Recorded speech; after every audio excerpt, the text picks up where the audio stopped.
Traci Blackmon is the Associate General Minister of Justice and Local Church Ministries for the United Church of Christ. She's also the Senior Pastor of Christ the King United Church of Christ, just outside of St. Louis, Missouri.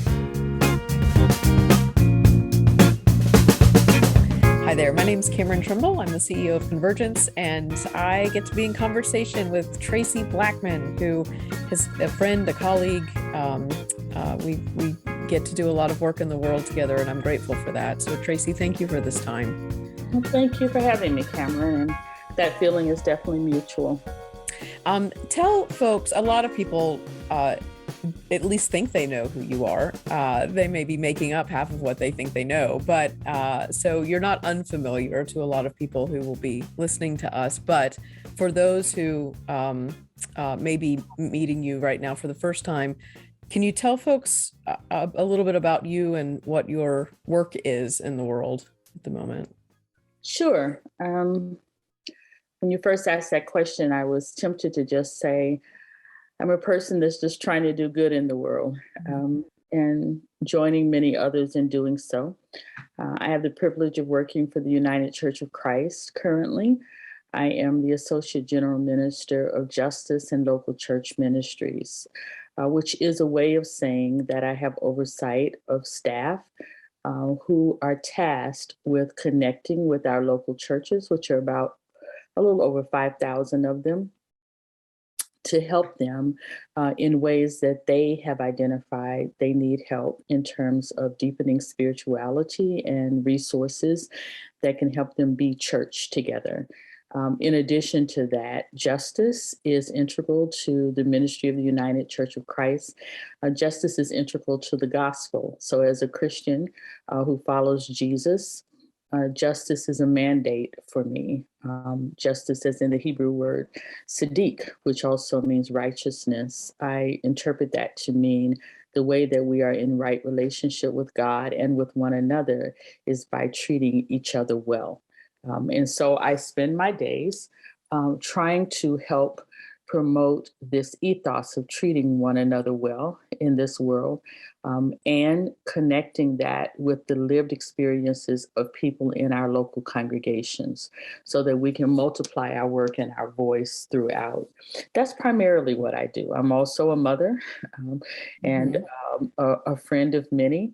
I serve on a couple of boards, but all of the work that I do is connected to this idea that I really believe that we can be better than we are.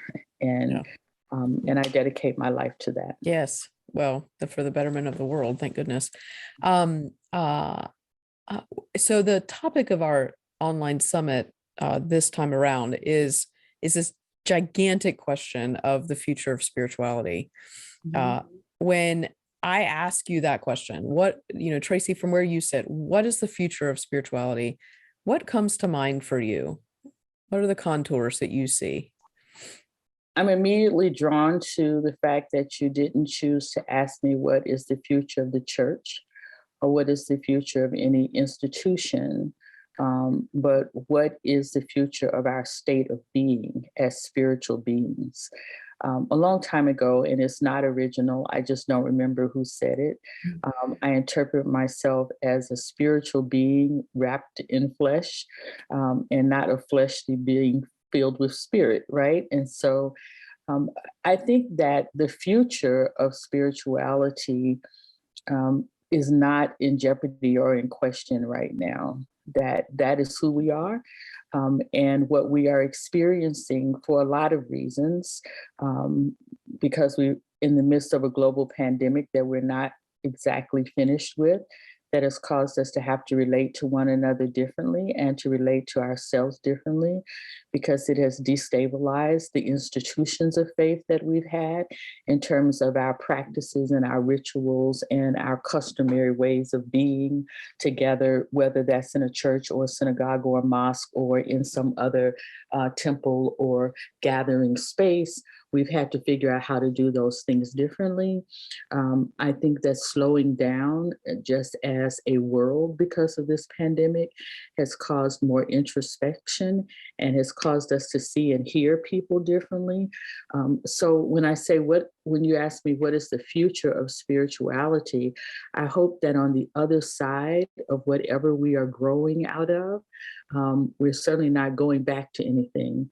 Growing out of, we will be more deeply pensive, more patient, more expansive in our understandings of one another, more connected with our connectivity with one another at a spiritual level. And I think when we move at a spiritual level, we have less dissonance than when we move in our self-identified institutions of spirituality, right? So I'm looking for more coherence, more connectivity, a deepening of who we are and our understandings of our commonalities versus our emphasis on our differences that we so often cling to. And I'm watching that as I'm watching an intentional move by some to harden and to concretize our separations from one another. Let's talk about that, because you show up in the world in such an interesting and inspiring way, because within you there is this fierce justice activist, and that is in equal measure married to this compassionate, empathetic pastor. But you have a pastor's heart, and so you walk into these settings where there is this really strong nativist, tribalist, racist, all of the dark sides of our culture, which are surfaced, it seems, every single day more and more, that have been there all along, right? But they're being surfaced right now in some ways that are unique. How do you understand this moment? Because it seems like it's an evolutionary tipping point, maybe, or maybe I'm overstating that. But how do you experience it? Yeah, it's funny you asked me that today. I woke up this morning to an email, and I didn't recognize the name, though the name was given, and the subject was just a capital letter U, right? And so when I opened the email, it was a quite concise, profane declaration to me, right? You know, and I looked at it and I looked at it for quite a while, like, and then I simply replied, which it was not intended for a reply. I simply replied and said, "Gosh, you must be having a bad morning already. I hope your day gets better," right? And then the person replied back to me with more profanity. You know, it was like, okay, maybe that concise way of getting at it is not it. Let me tell you what I really think about you, you know? Yes. And I took that moment and I started to laugh, because it was a moment of me being able to recognize in myself a place of growth that hasn't always been there. You know, I remember a day when I would have responded very differently to that, and that day wasn't so long ago. So I'm reading this now, you know, and I began to pray for that person, and I wrote the prayer out as I was praying. I just prayed for them, right? I haven't heard anything else from them. I think we are living in a hurt world, a world that is deeply wounded, with people who are terrified of losing identity, position, presumed power in whatever kind of social stratas they have placed themselves in, right? And I'm understanding that at a deeper level than I ever have. And I'm also becoming more in tune with the capacity of all of humanity to wrestle at all times with good and evil within ourselves, right? Within ourselves before I get to anybody else, right? And so it is helping me look at things differently and respond to things differently.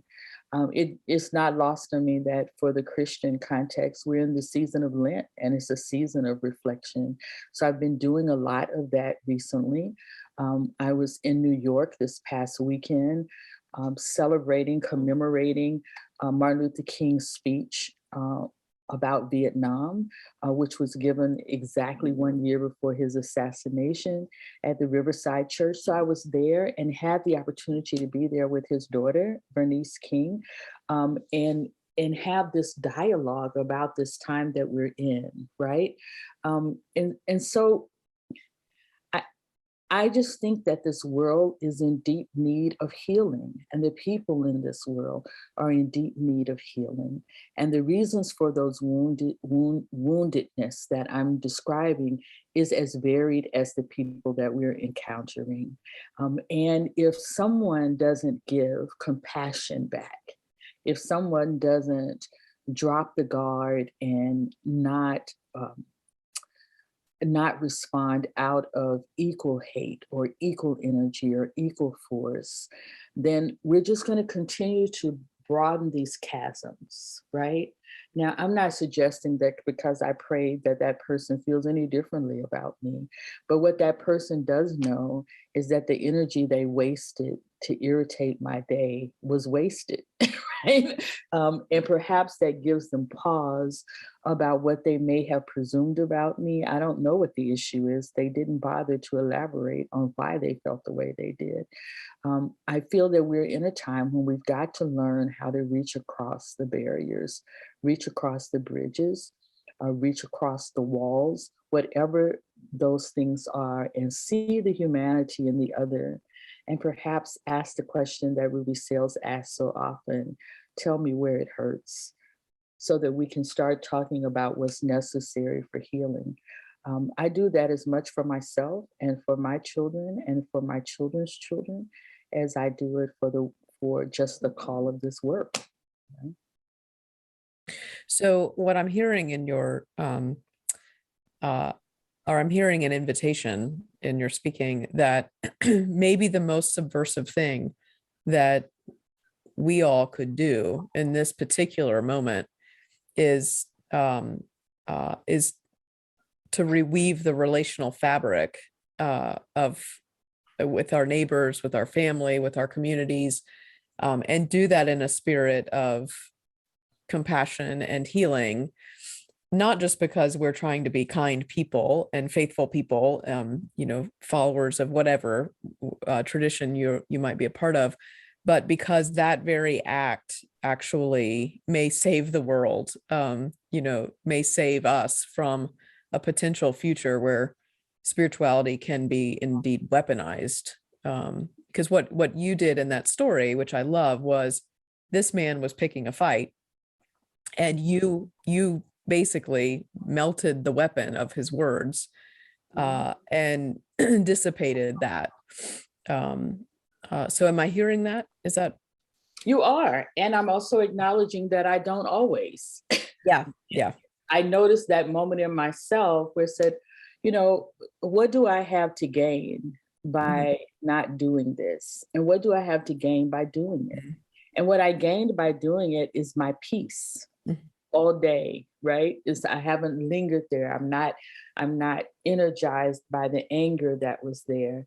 And hopefully he or she was helped by that moment, right? I think it's not just though about, I believe that if we don't find a way to see beyond ourselves and our own needs and to see deeply and listen to one another, I don't know what's going to happen to this world, right? I literally don't know what's going to happen to this world if we don't find a way to see others. From my sacred text, there is a passage where Jesus makes a declaration that says, I have other sheep that are not of this fold. And that declaration is never explained, though many people have expounded on it. I don't really know factually what Jesus was referencing there, but I think this is a time in our history, and may not have been the only time, but it's our time to really explore what it means to live together as people who are not the same, and whether that means across faiths, whether it means across denominations, whether it means across gender, the whole spectrum of gender, the whole spectrum of sexuality. What does it mean to live in community in a healthy, well way with people who are not the same, right? Who don't share the same sacred texts, who don't share the same history, who don't share the same genetic pools, who don't share the same identities, who don't even share the same monikers. If we don't figure that out, I don't know what will become of us. I don't. No, I couldn't agree more. And I think that that's the essential work of this moment is if we can't learn to hold the diversity that has existed all along, but to hold it in a way of, or in a posture of openness and curiosity, instead of this kind of fear and protectionism, then yeah, I worry about our future. I want to ask you, I have this real debate going on in me and in the institutions that you and I both work in, and watching their evolution, you know, especially in the American church, in the American mainline white church, racism was built right into the core DNA of those institutions. Evangelicalism would also, white evangelicalism would have that same challenge. I have days where I think, burn it down. You know, like, I think it's just, is it possible to so transform the soul of the people and the systems sufficiently enough to get to that space that you've just been talking about when you talked about the future of spirituality? And then there are days when I think, no, let us be compassionate. Let's do our work. Let's study. Let's hold together. You know, so I really oscillate. But I wonder what you think. What do you think about these institutions? You and I happen to be invested in church, but it's true in all of our systems. What do you think? I try to remind myself, Cameron, that yes, we have systems and we have institutions, but they are run by people. And even if we dismantled and destroyed everything that's already built, it is the soul of people that perpetrate supremacy, right? Racism is convenient to supremacy because there is a physical distinction that can be made and can be maintained based on different, different phenotypes, different, because my skin color is different and my hair texture is different. It's easy for one to say, these are the people that are not us, right? But society proves over and over again that there's always an other. And without a transformation of the being, it doesn't matter what the system is.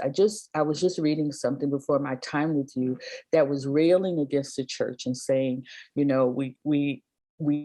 are not letting go of our belief in Jesus, quote unquote, but we're saying that we no longer believe in, patriarchy, and we no longer believe in racism, and we no longer believe in blah, blah, blah. So that's what we're leaving. And that sounds really good when you say it, but then I started to laugh because, and the systems we are building that are not in the church are still racist, are still sexist, or, still have this hegemonic problem, right? Because the problem is in the people. It is not, the systems are a reflection of the people who are building them. So the question is, what is necessary to transform our very souls, right? That's the way I think about it. Last weekend, I think it was last weekend, it runs together. I was in Portsmouth, Maine.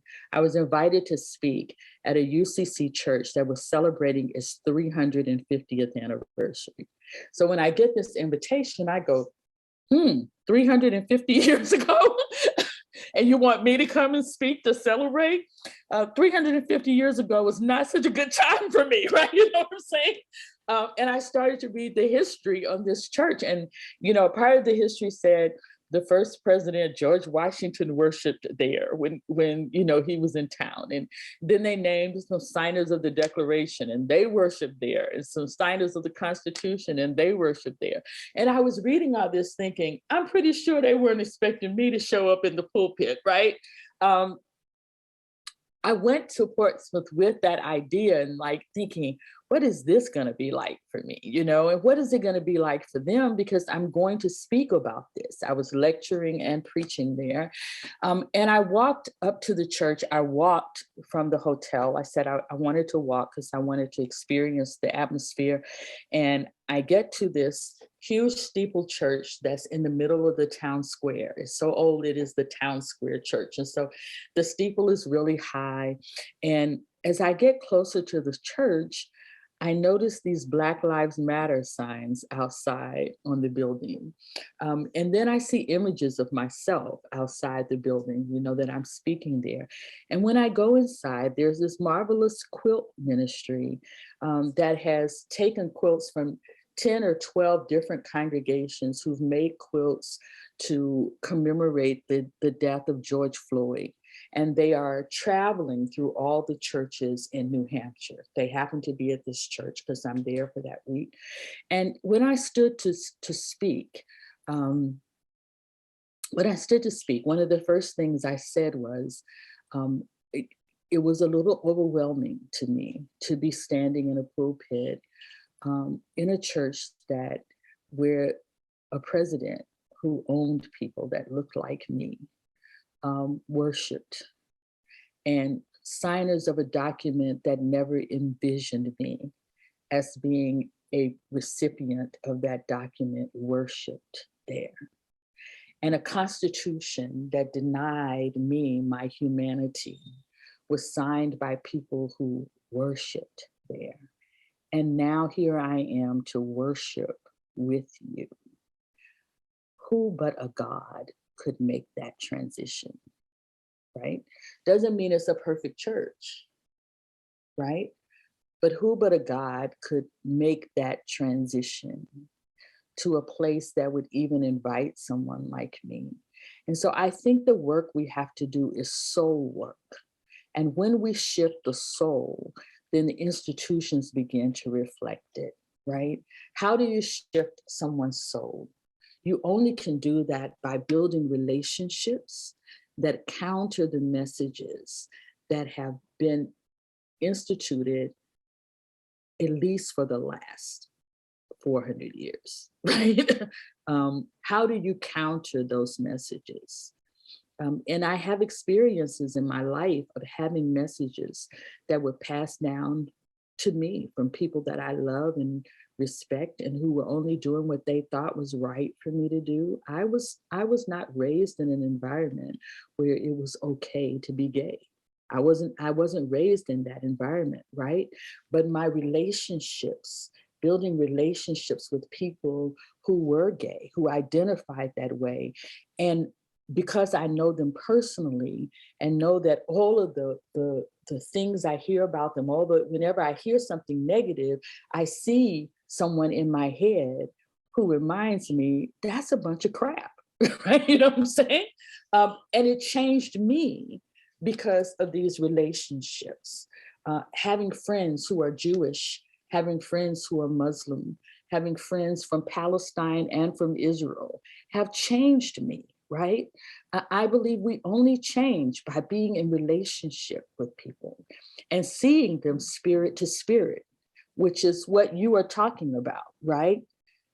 acknowledging that we come with a lens and that they come with a lens, and that we are going to commit ourselves to acknowledging our lens, because you can't take it off, acknowledging our lens and giving this relationship, this communication, this connection with one another a chance. And many will say that I'm idealistic that way, but I have tried the other way and it doesn't work.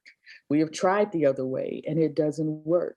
So how do those of us who are spirit-led, spirit-filled, no matter where we attribute the source of that spirit being, who have a moral compass that wants to do what we should do, even when we don't do it all the time, how do we gather people like that to begin having these conversations, and having these conversations in and outside of institutions, so that we can change who we are?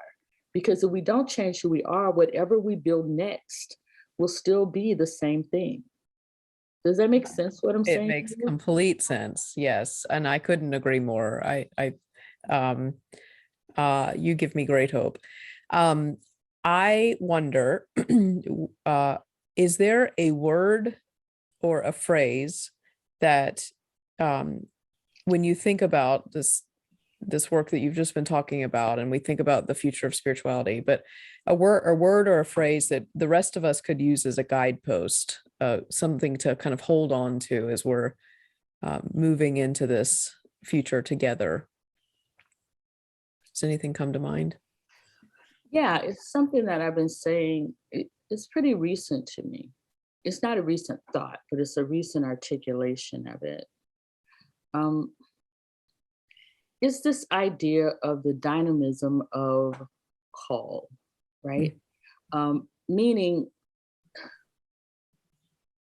what does it mean to be called? Whether, however you experience that, if you are called to be a rabbi, or called to be an imam, or called to be a preacher, or called to be a teacher, or called to be a parent, or whatever your call is, what if we experienced that as a perpetual thing and not a stagnant thing, right? What if we understood spirit, the divine, God, however you want to name, a higher power, as always calling, right? I've been saying that to a lot of people lately, that so often we get stuck in places because we were moved by the spirit, or we heard the spirit say, this is it. And we go through life as though once the spirit has spoken, that the spirit has nothing else to say, right? Right. How might we be experiencing spirituality differently if we understood continuous calling? If we understood that perhaps we have been placed in a particular spot, a particular role, a particular audience for a season of calling, and that there are other things that we might be called to, and others might be called to where we are. How might we have more generative growth, and how might we have more diverse places of worship and places of gathering, and how might we have more creative thought if we didn't think that because we were once called to a place, we're supposed to stay there forever? Hear, hear. Amen. You know what I'm saying? I do. Yes, I so know what you're saying. You are a perfect example of that. I can name like 3 or 4 different callings that you've answered, right? So right now you're in this place, but I think about you sometime and I laugh about that. I go like, how does a landscaper become a pilot? It's like you have to still be listening. So I guess my phrase would be listening. Yeah. Never stop listening. Never stop listening. Well, and listening for the call. Yes. As people of the way, aren't we? We are. Yeah. Traci, I am so grateful for you. Thank you for this time. Well, thank you, Cameron. It's always a pleasure.